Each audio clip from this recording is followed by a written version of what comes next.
இந்த வருடம் இந்த பரிபூர்ண அகாடமியிலே சேர்ந்து நீட் பயிற்சியோ அல்லது ஜேஇஇ பயிற்சியோ பெறுவதற்காக நம்பிக்கையோடு பிள்ளைகளை கொண்டு வந்து இங்கு சேர்த்திருக்கின்ற பெற்றோர்களுக்கும் உங்களுடைய கனவு பலிக்க வேண்டும் என்று என்னுடைய நெஞ்சார்ந்த வாழ்த்துதலையும் பாராட்டையும் தெரிவித்துக் கொள்கின்றேன்.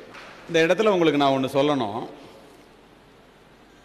இந்த மேடையில் உட்கார்ந்துருக்கிறவங்க எல்லாரையும் பாருங்கள், முன் வரிசையில் இருக்கிற ஆசிரியர்கள் எல்லோரையும் பாருங்கள்.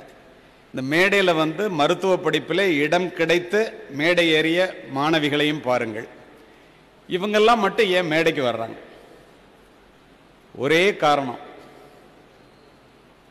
எக்குடி பிறப்பினும் யாவரே ஆயினும் அக்குடியில் கற்றோரை மேல் வருகவென்பர். எந்த ஜாதி மதம் குலம் அதெல்லாம் ஒன்றும் கிடையாது. நீ படிச்சுட்டேன்னா மேடைக்கு வான்னு எல்லாரும் கூப்பிட்டே ஆகணும். அறிவுடை ஒருவனை அரசனும் விரும்புவான்.